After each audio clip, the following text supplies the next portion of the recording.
Hashem, atau menyebutnya Elohim, atau menyebutnya Yotevave, atau menyebutnya Adonai, atau mungkin mereka menyebutnya Yahweh. Wallahu alam bisawab. Yang pasti. Nah, itu penjelasan Bang Juma itu sangat logik dan mampu dipikirkan. Jadi ibaratnya gini, antara meong dan kucing hanya beda penyebutan, tapi dalam definisi sama. Kadang orang menyebutnya meong, kadang orang menyebutnya kucing. Maka penentuan kebenaran dibangun daripada definisi. Penentuan definisi, baru kita lihatlah apa yang masuk dalam definisi. Sekalipun beda dalam penyebutan. Berarti hanya orang gila yang berdebat, bukan kucing tapi meong, bukan meong tapi kucing, itu orang gila.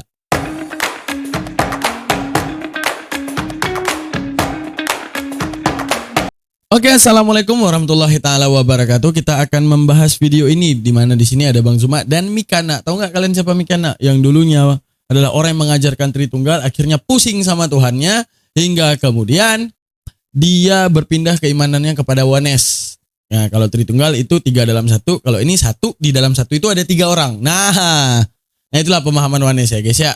Nah di sini dia membangun pertanyaan ke Bang Zuma, di mana dia terjebak dengan hal-hal yang mengekang pikirannya sehingga kekangan pikirannya tersebut menjadi sesat. Mari kita bahas dalam video ini. Simak sampai habis. Ini ceramahnya Bang Zuma. Sulit diterima itu. Lagi nggak ceramahnya ini. Wah, bukan ceramah, kita mengurai ini ilmu. Ini materi. Ketika aku kalau lihat Mikana sama Bang Juma kan masih keingat kenangan lama ya guys ya. Lama Pertanyaan soalnya. saya tapi nggak bisa jawab pakai data gitu. Tunjukkan pakai data gitu. Bang Juma, kalau Ya. betul Allah itu pencipta, siapa lagi nabi yang mengkonfirmasi bahwa Allah itu pencipta? Kalau Allah itu pencipta, siapa lagi nabi yang konfirmasi kalau Allah itu pencipta? Ini yang namanya yang membuat sesat pikiran mereka itu ini. Kejebak sama tokoh. Padahal kebenaran itu tidak menentukan tokoh. Benar gak? Lah, Selain Muhammad. ya Allah ya Karim. Seluruh nabi mengatakan bahwa Tuhan itu pencipta alam semesta, Khalik, sang Khalik itu pencipta. Sang Khalik itu Mana pencipta. lagi yang mengatakan bahwa Allah itu pencipta selain Muhammad? Ini kan kesakitan daripada oten yang ini. Mereka itu terjebak dengan banyaknya orang yang mendefinisikan padahal di luar definisi. Contoh ada mobil nih. Kalau dibilang mobil itu adalah terong dan keyakinan orang itu ada sekitar 7.000 orang meyakini mobil adalah terong, nah dia percaya terong. Allah Subhanahu wa taala menjelaskan di dalam Al-Qur'an, "Isqala lahu rabbuhu aslim, qala aslamtu lirabbil alamin." Ini ucapan siapa? Ini ucapan Nabi Ibrahim alaihissalam. Aku berserah diri kepada Allah, Tuhan seluruh alam. Al-Qur'an surah Al-Baqarah ayat 131. Isqala lahu rabbuhu aslim, qala aslamtu lirabbil alamin. Aku Nabi Ibrahim berserah diri kepada Allah, kepada pencipta alam semesta. Lalu kemudian keturunannya bagaimana? Keturunannya mengatakan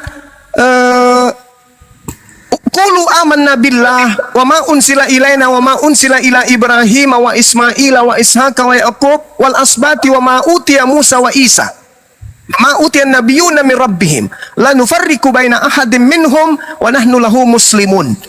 Keturunan daripada Nabi Ibrahim itu semuanya menyembah kepada pencipta alam semesta yang saya katakan tadi di ayat sebelumnya, bahwasanya Nabi Ibrahim berserah diri aslamtu li rabbil alamin, kepada Tuhan pencipta alam semesta. Nah, Tuhan yang pencipta alam semesta inilah yang kemudian disebut oleh Al-Qur'an, alhamdulillahi rabbil alamin, segala puji bagi Allah Tuhan semesta alam. Itu. Nah, wujudnya bagaimana? Tidak bisa kita sampaikan wujudnya Tuhan itu bagaimana. 2 Samuel 7:22, tidak ada yang serupa dengan Tuhan. Tidak ada. Tidak ada yang serupa dengan Tuhan. Bang Juma, tadi Ya. Bang Juma bilang Ibrahim. Kita aja tidak ada yang mampu menyerupakan.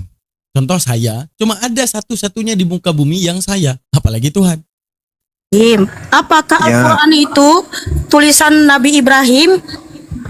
Oh, jadi Nabi Muhammad sallallahu alaihi wasallam itu datang kepadanya Roh Kudus mengajarkan tentang berita-berita gaib yang pernah terjadi. Nabi Muhammad tidak melakukan penyelidikan. Nabi Muhammad buta huruf, dia nggak ngerti bahasa Ibrani, nggak ngerti bahasa Yunani, bahasa Aram. Seketika bahasa goib, berita goib datang kepadanya berupa ilham, berupa wahyu. Apa yang sampai kepadanya itu yang disampaikan. Terlepas benar atau tidaknya, kitalah manusia yang sekarang ini yang penuh dengan ilmu pengetahuan, dengan alat yang canggih untuk meneliti Al-Quran ini benar apa tidak. Termasuk tentang kejadian 6 masa tadi. Kalau Nabi Muhammad itu bukan Nabi, dari mana Nabi ku tahu tentang proses penciptaan ini? Nabi Muhammad tidak membaca kitab Kejadian. Dan kalaupun Nabi Muhammad menyusun Al-Quran berdasarkan kitab Kejadian yang dimiliki oleh orang Kristen, maka Al-Quran juga akan salah, karena tidak mungkin ada siang dan malam, matahari belum ada. Nah, sedangkan yang disifati, yang diajarkan oleh Nabi Muhammad yang tadi saya jelaskan, tidak ada sama sekali tabrakan antara masa pertama, kedua, ketiga sampai keenam. Berbeda dengan kitab Kejadian. Inilah kemudian saya katakan, bagaimana mungkin seorang Nabi Muhammad 1400 tahun silam bisa mengetahui tentang hal-hal tersebut, sedangkan tak ada materi di sana yang bisa digunakan sebagai alat. Berbeda dengan Imperium Romawi, berbeda dengan peradaban orang Yunani, Mesir, India. Mereka jauh lebih dulu beradab dalam ilmu peradaban pengetahuan dibandingkan orang bangsa Arab, disebut bangsa jahil. Malah orang Yahudi menyebutnya bukan bangsa, bukan umat, tapi orang yang buta huruf, orang yang jahil, orang-orang Arab itu. Tapi dari sana kemudian muncul cahaya yang menerangi ilmu pengetahuan sehingga seluruh alam semesta itu matanya terbelalak. Oh, bisa Nabi Muhammad tahu ini? Seperti itu, Saudari Mikana. Itulah aku yakin, itulah mereka ya teman-teman ya. Misalnya di kitab mereka disebut ilham, mereka tuh nggak akan pernah tahu pengertian daripada ilham. Beda dengan kita Muslim, pasti kita akan mencari ilham itu apa. Oh, ternyata ilham itu nanti berbeda dengan apa ilham, apa muktasab. Muktasab itu yang dimiliki manusiawi. Ilham itu hanya dimiliki oleh rasuli. Nabi ku tidak melakukan penyelidikan sebagaimana utusan. Ya, gimana? Artinya nggak ada tulisan atau pengakuan dari Ibrahim bahwa Allah itu yang menciptakan. Lah, bukankah kemudian Nabi Ibrahim ini Allah itu sang pencipta, Bang Juma? Ini ujung-ujungnya akan beradu di antara dua kitab. Di kitab mereka, ya kitab mereka nih, ada Abraham, di kitab kita ada Ibrahim. Lalu Ibrahim menceritakan Allah, Abraham menceritakan Yahweh, sehingga Mikana seakan-akan menjual kitabnya. Ini paling benar loh, di kitab lu nggak ada bilang itu, kan gitu. Sehingga ditanyakan, nggak ada Ibrahim bilang nyembah Allah, yang ada dia bilang nyembah Yahweh. Ini kayak mengadukan dua klub bola yang beda liga, paham nggak? Satunya Liga Italia, satunya Liga Spanyol, sehingga nggak nyambung. Kalau betul Allah itu sang pencipta. Bukankah Nabi Ibrahim sendiri di dalam Al-Quran menyatakan aslamtu li rabbil alamin? Sudah kujelaskan tadi kan? Nabi Ibrahim berserah diri kepada Allah, Tuhan semesta alam. Tuhan semesta alam itu cuma satu, yang disembah oleh Nabi Ibrahim, Nabi Abraham kalau dalam pandangan Yahudi. Apakah Nabi Muhammad harus melakukan penyelidikan dulu? Sedangkan Nabi Muhammad tidak mengetahui siapa itu Nabi Ibrahim, siapa itu Nabi Musa, siapa itu Nabi Isa, apa itu Torah, apa itu Injil. Masih kalian ragukan. Apalagi kalau Nabiku melakukan penyelidikan. Gitu loh. Sedangkan kalau di kitab saudara kan melakukan penyelidikan, tapi salah semua. Gimana dong? Oke, Bang Juma, pertanyaan saya simpel. Siapa lagi Nabi yang mengakui bahwa Allah itu sang pencipta selain Muhammad? Karena Kan tadi kalian sudah- meyakini Al-Quran itu kan dari Nabi Muhammad, walaupun kalian mengakui dan mempercayai bahwa beliau menerima wahyu dari Allah melalui Jibril. Tetapi pertanyaan saya, ini kan dari satu nabi yang kalian akui nabi kalian. Nah, pertanyaan saya, ada lagi nggak nabi yang lain yang mengakui dan menuliskan dalam satu kitab bahwa Allah itu sang pencipta? Kalau Oh, tendensiusnya. Dalam satu kitab Al-Quran apa? Dalam satu kitab yang dia mintakan, yang dibacakan Bang Juma dari tadi adalah dalam satu kitab Al-Quran.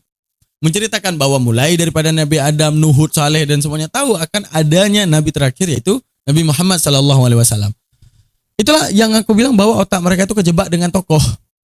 Jadi mereka itu tidak bisa menemukan kebenaran di atas standar definisi. Apa itu gelas? Nah, mereka itu nggak tahu definisi gelas. Yang mereka tahu berapa orang yang menyebut itu gelas. Padahal setelah kita teliti ternyata bukan gelas. Ternyata itu tai kucing. Enggak, bagi mereka itu gelas. Karena apa? Banyak yang meyakini. Itulah yang membuat otak mereka sesat. hanya dari satu orang, patut dipertanyakan.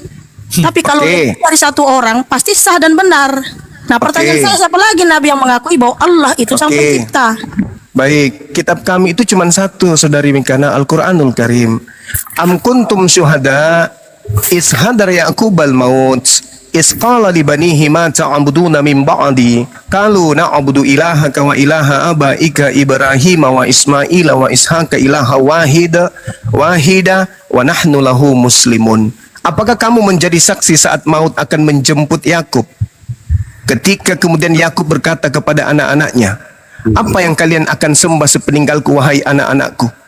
Mereka anak-anak Yakub kemudian menjawab, kami akan menyembah Tuhanmu, Tuhan nenek moyangmu, yaitu Tuhan Nabi Ibrahim, Tuhannya Nabi Ismail, Tuhannya Nabi Ishak, yaitu Tuhan yang Maha Esa, dan kami berserah diri kepadanya. Jelas kok. Apa masih perlu kami belajar kitabnya agama lain? Enggak perlu. Quran kami sudah lengkap. Nabi-nabi terdahulu menyembah kepada pencipta langit dan bumi yang dikatakan ilaha wahida, Tuhan yang satu, yaitu yang ahad. Kami tidak perlu lagi kitab-kitab lain. Mau ada pengakuan dari nabi-nabi lain, ya itu urusan di luar agama kami. Kami beriman kepada Quran, bahwa para nabi sebelum Nabi Muhammad sudah menyatakan diri kepada keturunan mereka. Mereka menyembah kepada Allah, ilaha wahid, wa nahnu lahu muslimun. Dan mereka semua adalah muslim. Kan itu real. Apakah Yesus menyembah kepada hakikat pencipta langit dan bumi? Ya, Rabbus samawati wal ardh. Apakah Yesus menyembah kepada yang maha suci? Ya, subhanahu wa ta'ala. Apakah dia menyembah yang maha tinggi? Ta'ala, betul. Apakah dia menyembah yang maha suci? Jelas. Al-Quddus, yang merajai. Al-Malik, pasti dia menyembah yang maha raja. Nah, kami menyebutnya Allah. Mereka mungkin menyebutnya Hashem, atau menyebutnya Elohim, atau menyebutnya Yotepafe, atau menyebutnya Adonai, atau mungkin mereka menyebutnya Yahweh. Wallahu alam bisawab. Yang pasti. Nah, itu penjelasan Bang Juma itu sangat logik dan mampu dipikirkan. Jadi ibaratnya gini, antara meong dan kucing hanya beda penyebutan, tapi dalam definisi sama. Kadang orang menyebutnya meong, kadang orang menyebutnya kucing. Maka penentuan kebenaran dibangun daripada definisi. Penentuan definisi, baru kita lihatlah apa yang masuk dalam definisi. Sekalipun beda dalam penyebutan. Berarti hanya orang gila yang berdebat, bukan kucing tapi meong, bukan meong tapi kucing, itu orang gila. Kami menyadari bahwa Al-Quran mengajarkan Tuhan yang kami sembah adalah Tuhan yang disembah Yakub dan anak-anaknya, yang disembah Nabi Ibrahim dan anak-anaknya. Terlepas saudari saya mau percaya, ya silakan. Tidak percaya, la ikraha fiddin, tak ada paksaan. Yang pasti, andaikan saja Nabi Muhammad Panjang lagi, Bang Juma. Ya, silakan. Masih panjang lagi. Silakan. Bang Juma Silakan. kebanyakan Kenapa ya dari dulu Mikana kalau dengan Bang Juma selalu ciut guys. Lunglai gimana gitu. Ini kayaknya ada cinta lama yang bersemi kembali ya. Setelah perebutan Mikana dengan Ica dulu. Ada Ica Nenggolan memperebutkan Bang Juma. Wow, kita lanjut. ceramah Iya, yang ditanya kebiasaan. apa jawabnya apa. Ya, silakan. Bang Juma, artinya nggak ada bukti validasi bahwa nanti ditanya. Nah, sementara tadi Bang Juma mengatakan bahwa Yakub menyembah Allah. Yakub itu bangsa mana, Bang Juma? Yakub itu anak dari Ishak. Iya, bangsa mana dia Yakub itu? Mesopotamia kayaknya. Saya tidak ngerti dia bahas Yakub itu bangsa berubah mana. nama menjadi Israel. Nah, Iya tahu kalau di itu. mana literasi dari Israel Yakub menyembah Allah? Jadi Tuhan yang Maha Esa itu siapa rupanya? Allah itu Maha Suci. Literasi dari Allah Israel itu Maha bahwa Tinggi. Yakub menyembah Allah. Kan lucu ya. Kan lucunya tahu nggak di mana? Seakan-akan kita menanyakan mana berapa orang yang mengatakan bahwa orang Aceh memanggilnya meong. Udah, sedangkan kami orang Jakarta memanggilnya kucing. Kan lucu, definisinya sama. Gimana Loh, ceritanya? tunjukkan datanya kalau Yakub orang Israel menyembah Allah. Oke. Coba Anda lihat di dalam Yesaya 5 nomor 16. Yesaya 5 nomor 16. Ya, mereka sembah itu subhanahu wa ta'ala, Maha Suci Maha Tinggi. Kami menyebutnya Allah. Mereka menyebutnya apa? Hashem. Jelas itu. Oh, jadi di situ ada Allah. Lah, Allah itu Tinggi Maha Suci itu kan gelar, bukan proper name. Yes. Itu jabatan sifatnya. Iya, betul. Kalau Allah kan betul. Allah kan nama diri, proper name. Oke, saudariku Mikana. Di mana Kalau di Anda situ Nabi Yakub menyembah Allah karena Allah itu proper name sesama bahasa Arab. menyembah ilah yang maha ahad, ilaha wahidah. Kami umat Islam diperkenalkan namanya dengan nama Allah.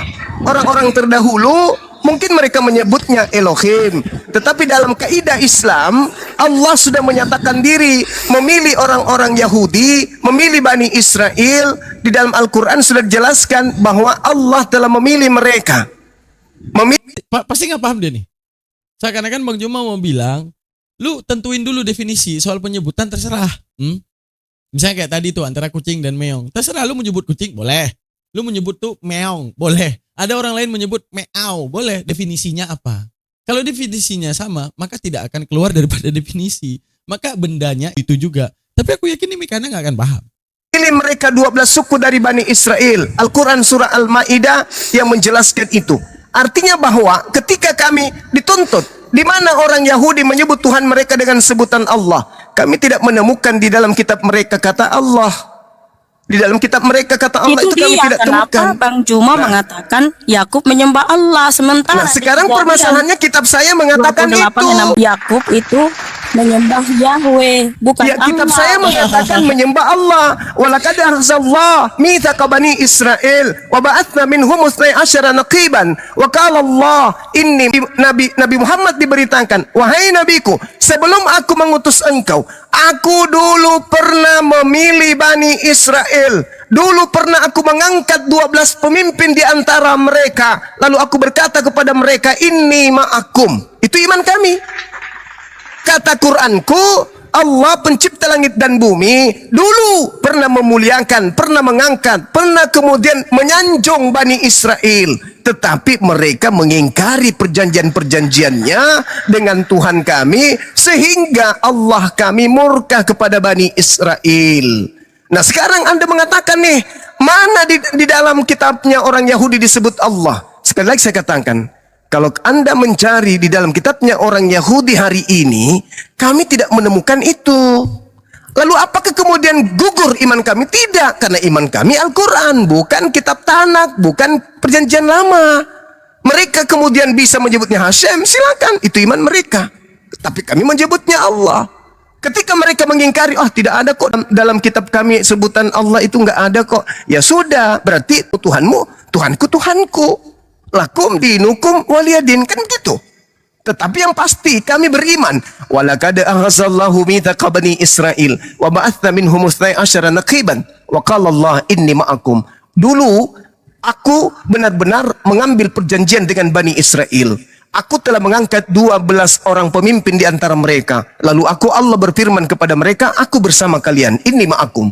Sungguh jika kamu mendirikan salat, menunaikan zakat, beriman kepada utusan-utusanku, dan membantu mereka, serta kau pinjamkan pinjaman yang baik, pasti akan aku hapuskan dosa-dosamu, dan aku masukkan engkau ke dalam surga. Maka siapa yang kufur ingkar di antaramu setelah yang demikian itu, sungguh dia telah sesat dari jalanku yang lurus. Tuh, dalam Quran tuh. Tapi Anda mengatakan, nggak ada kok di dalam kitabnya orang Yahudi.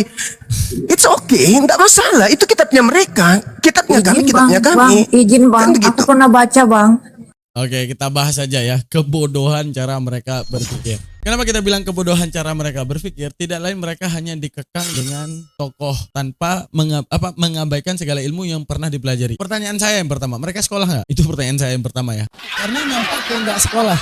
Nampak kayak nggak sekolah guys ya. Apakah mereka gini sekolah tinggi-tinggi pas beriman jadi bodoh? Karena coba bayangin ya. Ini gue ceritain kepada kalian. Ingat nggak kalian dengan teori sinonim? Sinonim itu pas kita SMP diajarin. Sinonim misalnya. Kata senang sama bahagia itu sama. Butuh nggak kita tanya berapa orang yang meyakini senang? Berapa orang yang mencatatkan kata senang? Berapa orang yang mencatatkan kata bahagia? Maka kata bahagia lebih cocok daripada senang? Enggak. Karena secara definisi sama. Selanjutnya bohong, dusta. Perlu nggak kita tanya tokohnya? Pencetus kata bohong, pencetus kata dusta, sehingga ini lebih benar, sehingga ini lebih benar, kan nggak ada. Begitu juga dalam bahasa Arab hal yang kayak gini, sinonim ini disebut taraduf ya, dalam bahasa Arab disebut taraduf. Nah saat kita berbicara tentang sesembahan Yahudi dengan sesembahan Islam, misalnya Allah YHWH, nah kan ditanya tadi kapan Yakub menyembah Allah. Sama kayak kita membedakan di antara kata-kata kereta yang disebut oleh orang Medan dengan motor yang disebut oleh orang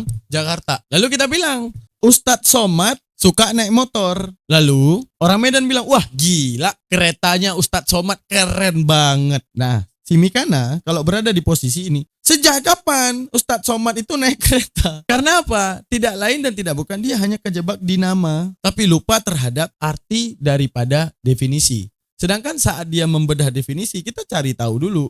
Yang disembah oleh para nabi sebelumnya apa yang dijelaskan? Manusiakah? Atau bentuknya gimana kah? Dan segalanya. Itu kita bangun definisi. Ketika kita ingin mencari sebenarnya, para rasul itu pasti satu jalan dan satu penjelasan terhadap Tuhan.